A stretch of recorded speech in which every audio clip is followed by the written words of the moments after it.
The Monster of Canterlot, Chapter 24. I groaned as the light from Celestia's sun managed to catch me right in the eyes. "Oh, honey, did I wake you? I'm sorry."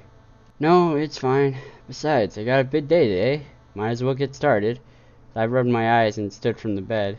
"I'm gonna wash up and meet you in the dining room." "Okay, sweetie. I'll see you soon."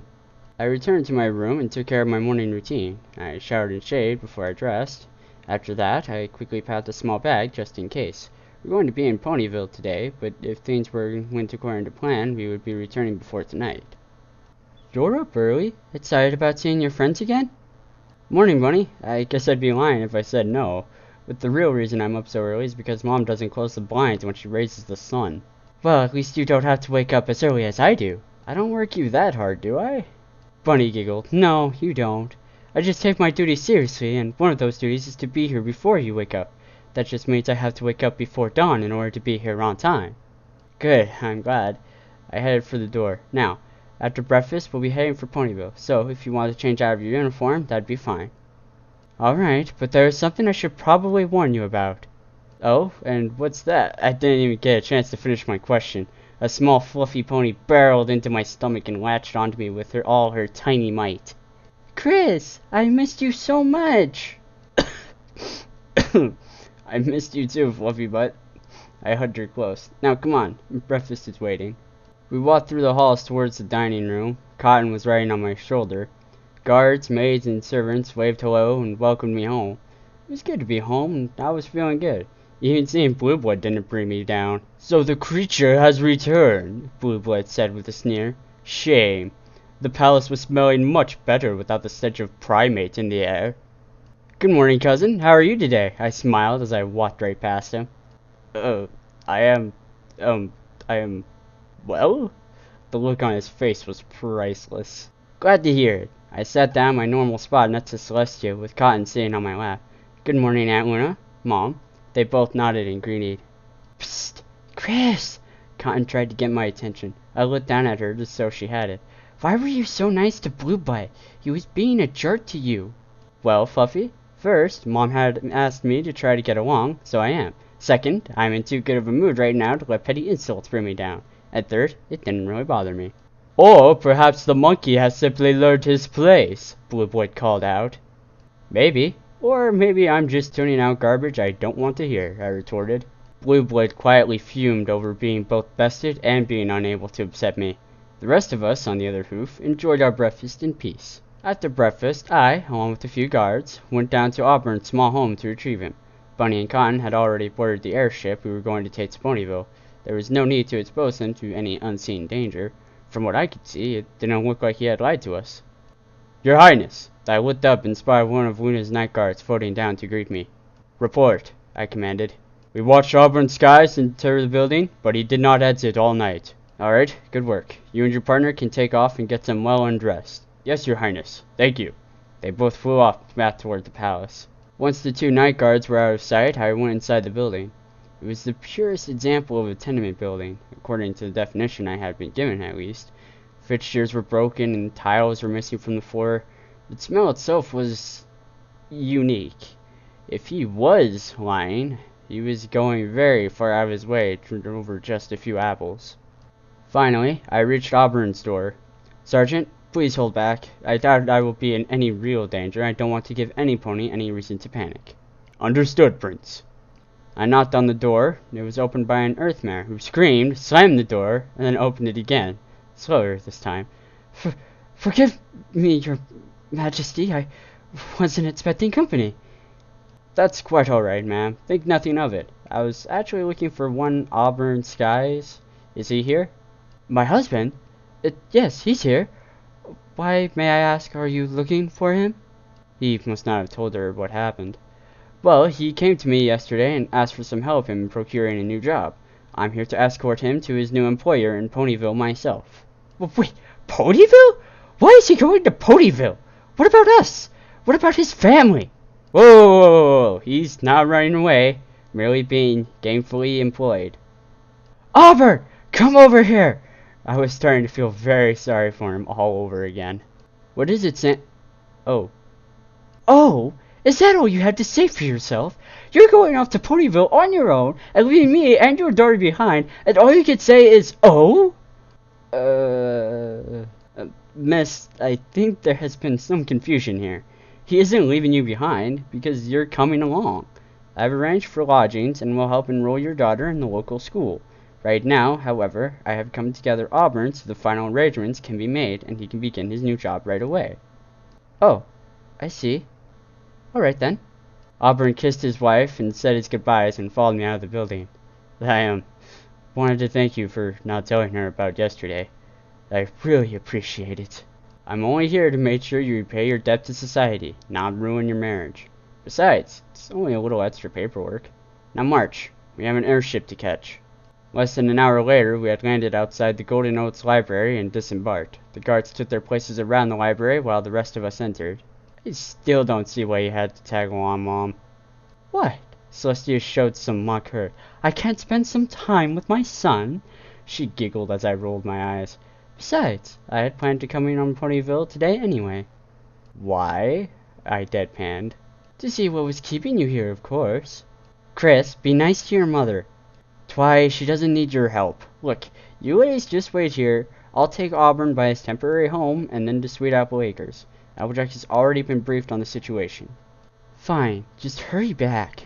Can I go with you? My calf asked. I reached down and plucked Cottontail from my leg before holding her up to eye level. Sorry, Fluffy Butt, but you should wait here with your mother. I set her down on Dust Bunny's back. He's right, honey, Bunny agreed. Fine. Her tiny tantrum was just too cute. Good. Now, come along, Auburn. We have things to do and things to see. We arrived at the apple farm and were promptly greeted by Applejack and her brother, who I hadn't met yet. His size alone would be enough to intimidate an average-sized pony, but adding his strength, and even a griffin would have to be crazy to try to take him on one-on-one. Thankfully, I knew, from stories and anecdotes, that he was a gentle giant. Auburn, however, didn't. Howdy there, Chris. Is this my new worker? Applejack hollered out. Morning, Applejack. Yeah, this is him. His crimes were very minor, so try not to break him. No promises. Yup, her brother confirmed. I'm assuming this is the famous Big Macintosh? I indicated the large stallion. Yup, he repeated. I never introduced y'all? Nope, Big Mac and I said at the same time. Oh, well, Big Macintosh, this is Prince Chris. Chris, this is my big brother, Big Macintosh.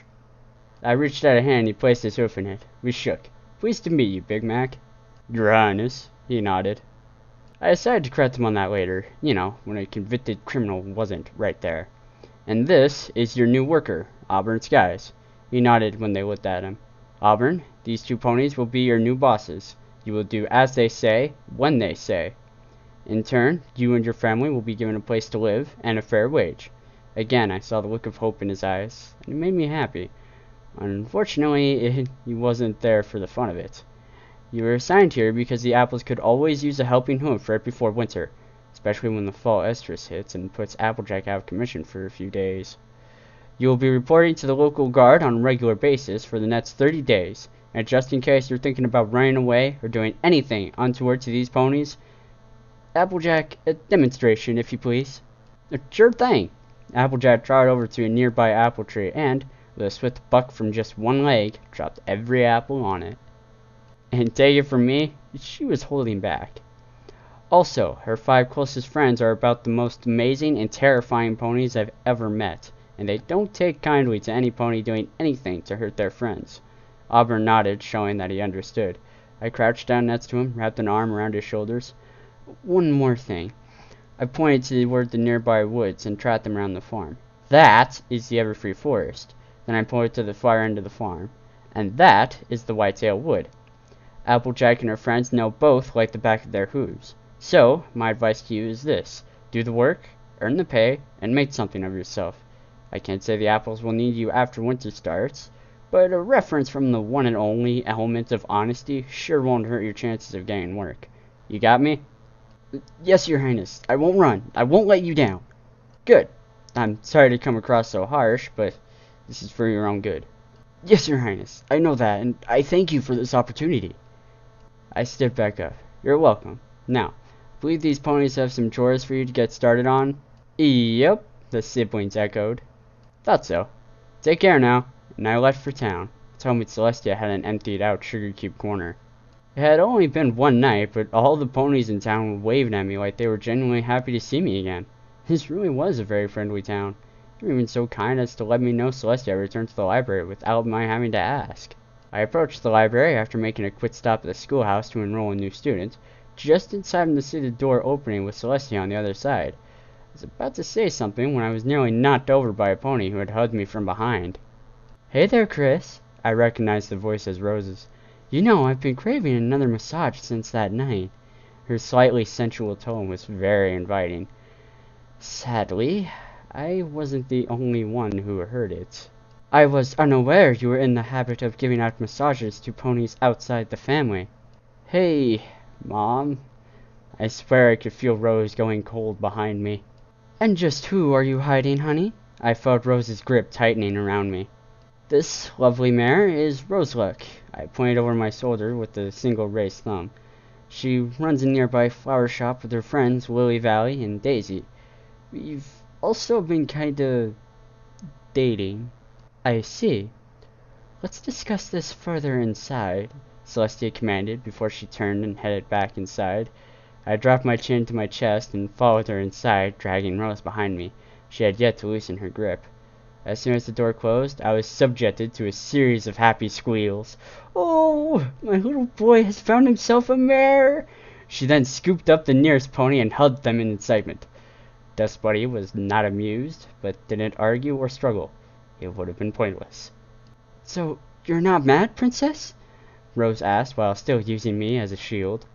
"Mad?" Celestia released Bunny, who dropped unceremoniously to the floor.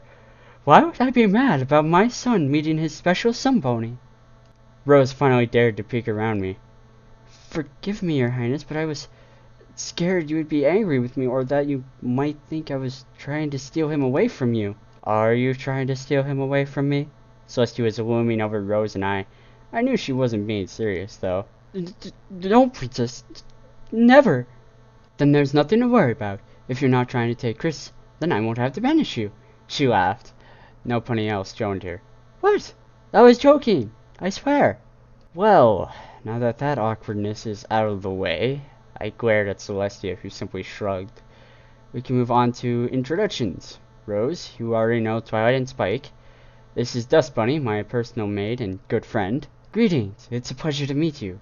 Bunny's voice was friendly, but her face said, "Hurt him, and you will know suffering." How she did that with a smile, I still don't know. "And this little ball of cute," I picked up Cotton up off the floor and held her to my chest, "is her daughter, Cottontail, though I like to call her Fluffy Butt." Cotton giggled happily while I tickled her tummy. Rose walked over to greet the little filly. "Well, hello there, Fluff." "No!" Cotton flailed at Rose, making her take a few steps back. "Hey, Fluffy, cut that out!" She stopped her kicking and screaming immediately and looked at me with sorrowful eyes. "I'm terribly sorry," Bunny said, "but she won't even let the princesses call her that. Chris is the only one who can. Whenever any pony else does, well, you've seen it for yourself." "It's okay. Sorry about that, Cottontail." Cotton shook her head. "No, I'm sorry. I shouldn't have acted up or have a fit over it." I set Cotton on the floor, and Rose sat on her haunches in front of her. Rose then reached out and patted Cotton on her head. "How about this? I'm sorry, and you're sorry, so let's just start over." Cottontail nodded. "Okay." Cotton bore a huge grin and was giggling. She, like every pony else, was warming up to Rose. And so it went for the next 30 minutes or so. Sadly, like all good things, our time in Ponyville came to an end. Celestia, Bunny, Cotton, all the guards we brought along, and I, all loaded back up on the airship and took off for our return home. "So," Celestia's voice came from over my shoulder as I leaned on the railing and watched the scenery pass below. "You were keeping secrets from me." I sighed deeply in defeat. "Yeah, I was. I'm sorry. I don't know." Celestia stepped right up next to me and then lowered herself to the deck. "Climb on, Chris." I did as instructed and climbed onto her back and wrapped my arms around her neck, just like when I was a child. Slowly, Celestia unfurled her wings and she began to lift off the deck. She slowly rose until I reached cloud level and landed on a particularly comfortable one. Chris, do you know why I adopted you? Luna told me you always wanted a family of your own, but every time you tried to find love, the stallion was only interested in advancing their own status.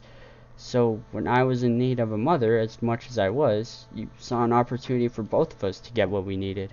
You make it sound kind of cold, but that is basically right. The real truth is much simpler than that.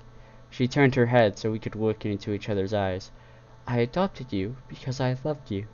Even as a child, you were very brave and friendly and everything I could want in a foal. It never mattered to me that you walked on 2 legs instead of 4, or that you don't have fur or needed to eat animal protein. I was even willing to accept those weird little fingers of yours. She giggled as I scratched behind her ear. I know that my being a princess may be intimidating to other ponies, and I've come to accept the loneliness that comes with the privilege of ruling.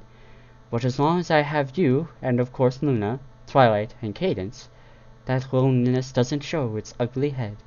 I knew what she meant. Being the only human in a world of talking ponies and griffins and even hydras, I too felt lonely sometimes. But when the ones I love feel they need to keep secrets, I can't help but feel a little bit of that loneliness again.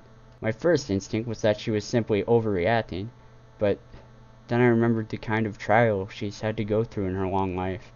Luna resenting her, becoming Nightmare Moon, Sunset Shimmer ignoring her warnings and running out on her, even my being here, which was caused by her student trying magic that was beyond her control at the time. I'm sorry, Mom. I didn't mean to hurt you or keep our relationship with Rose a secret. I just didn't know when or how to tell you. I hugged her neck tighter. I love you. She smiled and nodded. I love you too. Now, let's get home.